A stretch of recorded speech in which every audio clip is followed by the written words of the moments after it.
Hey guys, and welcome back to Abir Football Videos. In this video, let us talk about the game between Monaco and Manchester City. So this game ended 2-2 draw, and once again it was a really poor performance by Manchester City. They conceded in the last minute against Monaco due to another defensive error which happened in the back line, and it actually started from the right side, if I'm being honest, and that is the reason why it had become 2-2. Manchester City actually could have won this game. They could have gotten the winner, and even after it had been 2-1, 2-2, there had been a player who was, I'm not going to point out the name, but there was this player who was like really selfish. In the last minute he had gotten the ball, it was a run, he could have crossed to Haaland instead, for a better option, but he got really selfish, and well, it ended up as full time, and that was how it ended 2-2. So now let us talk about the game. So Manchester City played brilliantly. They played a 4-1-4-1 formation, and it was like there was high optimism, that Manchester City would win. So initially the game started with Foden and Guardiola mainly, the people who were providing. Also Tijani Reinders was outstanding. They all kept targeting, and they kept passing, and Bernardo Silva also was really great. They kept taking long balls and everything. It was brilliant. So Tijani Reinders was the first person who tried to score. He had received the ball, and then he had tried shooting it and curling it through the bottom corner, which he did try, and it was a good try really by Tijani Reinders. The only thing was it had gone wide. And Bernardo Silva, obviously he was continuously trying to cross the ball, and he tried to find the heads of players, and he played really good, really consistent by Bernardo Silva in fact. And then other than Bernardo Silva, we have Erling Haaland, obviously really threat maker, and also Guardiola. He was just continuously providing to the front, and that was brilliant. So now how did this first goal happen exactly? So Oscar Guardiola had received the ball, and then he had just lobbed the ball in for Erling Haaland, and it had gone in the box, and it had reached Erling Haaland's feet, and all Erling Haaland had to do was finish it. It was really good. He had actually caught all the defense lacking. The Monaco defense actually, they had not expected a ball to come directly in the box. They had expected the ball to first come into the third quarter of the box. That was why two players had initially been at the front and just three players at the back, right? But then directly it crossed the two players. And now when it had gone in, the three players tried to get Erling Haaland in an offside trap, right? But they failed to get Haaland in an offside trap, and Erling Haaland just received it and controlled the ball brilliantly and just scored. And that was how it had become 3-1. But just 3 minutes later, Monaco played relentless. I mean, this is the first time I was actually watching Monaco play in my whole life. Monaco played with a lot of pressure. Monaco continuously played with a lot of intensity. Whenever Manchester City had the ball, Monaco players kept pressing. They had the attitude of winning the ball, right? And Tese for Monaco immediately scored the goal, like immediately. So what had happened was, it was actually a mistake again from the right side of our defense. They had cleared the ball, and then it had been given to Tese, who had passed it wide, and then he had again received the ball, and then he was in the near post on the left side, and it was like really unpredictable that he would take a long shot and that would go in, but that is exactly what he did. So he had received the ball, and then he just took one touch, and then after that he fired hard in the bottom corner. It was a really outstanding shot, and no chance Donnarumma could save that. Even top corner, Donnarumma was just stunned really, that's the only word I can say. But the thing that I am shocked is how can Manchester City be so casual in the defense. Like, they should have been alert that a long shot could be possible. They could have at least tried to make up the ground for it by like at least creeping up to the shot. Like as soon as Tete has taken the shot, all the Man City players, like the defenders, right? They didn't try to block the shot at all, because it had caught them by surprise. Like I'm properly saying, it had properly caught these players by surprise, that shot. And Donnarumma also, he dived, just for, I'm not sure why Donnarumma dived, because there was no chance he could save that. He literally dived a second late, and that second also mattered, but that was how it had become 2-1. 1-1, sorry. And then Manchester City had gotten the ball and they kept playing possession really. That's the only thing that is good for Manchester City. They kept having the ball around, they kept moving it around. Patient, they had a patient build up. Like they were continuously trying, and they had passed the ball around, and then finally they had gotten their chance. So it was another brilliant ball by Nico O'Reilly, who needs to be talked about a lot, if I'm being honest. So there was one chance where Nico O'Reilly had tried to cross the ball, but Eric Dier had actually stopped the ball, and then Nico O'Reilly directly took a shot. It was really powerful. It was a knuckle ball, and it was a brilliant save as well. But Nico O'Reilly played absolutely brilliant as a left back. I am really pleased.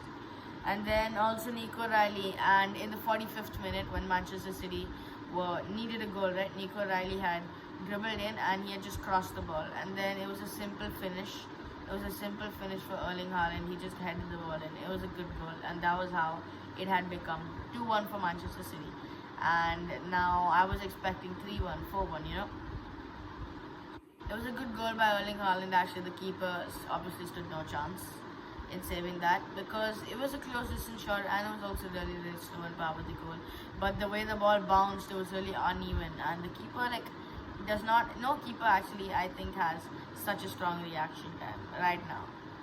So that was how it had become 2-1. And then in the second half, Monaco, I felt that Monaco really wanted the draw. I mean, they kept playing properly, and Manchester City, for instance, did not have an attacking perspective. I'm again saying this, like how Pep played against Arsenal, right? In the second half, no attacking perspective, no attacking thoughts from us. That's again the same thing that happened again for Manchester City when they were playing Monaco. They had no attacking thoughts. They just kept playing inside the box. I only remember seeing 2 shots of Manchester City. One was of Tijani Reinders hitting the crossbar, and Phil Foden also hitting the crossbar. That was the only 2 chances that they had in the entire half, and there was no chance that would actually affect anything, because the only thing was right outside the D box. Manchester City kept playing, kept passing around the ball to all the players so that they could all get a feel of the ball, you know. And that didn't really work, because there was at some points like Nico Gonzalez, for example, he kept losing the ball, and Jeremy Doku didn't really play good today, including Rodri. Both of them had a poor game today. I'm not sure why.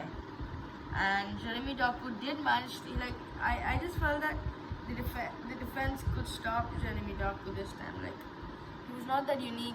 He did not think much, right? So he could easily be stopped. And Rodri, well, he made a lot of mistakes today, especially after his injury. When he had been clashed on the knee, right? Rodri kept moving around and making quick mistakes by passing and everything. So it was still 2-1, and then all of a sudden I was starting to see Monaco counter-attacking. So basically, whenever Manchester City were playing a possession-based game in the Monaco territory, anywhere, like outside or inside, right? Monaco would continuously win the ball, and then as soon as they win the ball, they would start going for the counter-attack, and their counter-attack is really deadly. The way it's like really 6 Monaco players start attacking, and they keep passing, and they tried taking a lot of shots, but Nico O'Reilly defended brilliantly. And also I'm going to include Josko Guardiola and John Stones. Ruben Diaz played decent, really not that good. And then there was one period of time where Nico O'Reilly had made it go for a corner kick, and Manchester City were obviously expected to defend a corner kick like normally, but then when the corner kick was taken, Nico Gonzalez had actually put his leg on the ball. He tried to clear it, and then out of nowhere, Eric Dier's head had come in, and his head had also come in contact with Nico Gonzalez's leg, right? And we all know, initially it would look like that it is a penalty, even though you do not see the replay, because his head had been hit, right? And I was even more confirmed that it would be a penalty when I saw when I saw Eric Dier's face. His nose had been pressed and it was bleeding, and and if it was bleeding, it meant that there was obvious contact on his face, right? So there was no VAR needed. But anyway, the VAR checked it, and yeah, Nico Gonzalez had gotten the ball also, but the thing is that his boot had also touched Eric Dier's face, right? And if I am being honest, it is not a penalty, because in a natural motion, initially, right, he didn't even notice that Eric Dier was there. He put his leg in front before Eric Dier came, and then he kicked, and then the ball also went past his leg, like it cleared his leg, right? But then as soon as Eric Dier came, he made the contact with the ball, which also touched Eric Dier's head, right? So I mean, look, it's a 60% penalty and 40% no penalty, right? So I cannot like guarantee you, I cannot assure you, you know, that type of thing. So then Eric Dier obviously confidently took the penalty, sending Donnarumma the wrong way once and for all. And it was 2-2, right? And then Manchester City had this one chance late in the game, so all the players had come up, and then Josko Guardiola had gotten the ball, and then he went inside the box as well, okay? And then there were like 3 players in, and Josko Guardiola, look, Erling was there, right? But Josko Guardiola decided to shoot directly on the left. Keeper saved it, right? And had gone for a corner kick. But the point was already 8 minutes for, it was 7 minutes of stoppage time, and 8 minutes had already gone, so you couldn't possibly like get more time. I mean, if you're Liverpool, you would obviously get time, but if you weren't, you would not get time, right? So Erling Haaland was fuming. I mean, who would not fume? Like, you should be using your common sense. You should be crossing the ball in. You're not supposed to be taking shot. I mean, it was really selfish by Josko Guardiola, if I am being honest. Erling Haaland deserved that hat trick. Erling Haaland deserved the win for Manchester City. And that was how it had ended, 2-2. Really, really disappointing, once again I'm saying. And Manchester City need to work on it, and this Sunday Manchester City take on Brentford, so hopefully Manchester City can recollect and start winning games again, you know, properly. Premier League, it's crucial to get Champions League qualification again, and at least Manchester City should have some ambitious goals for the Champions League this year. Anyway, that's all I have to say, guys, and thank you for watching, and I will see you in my next video. Peace out.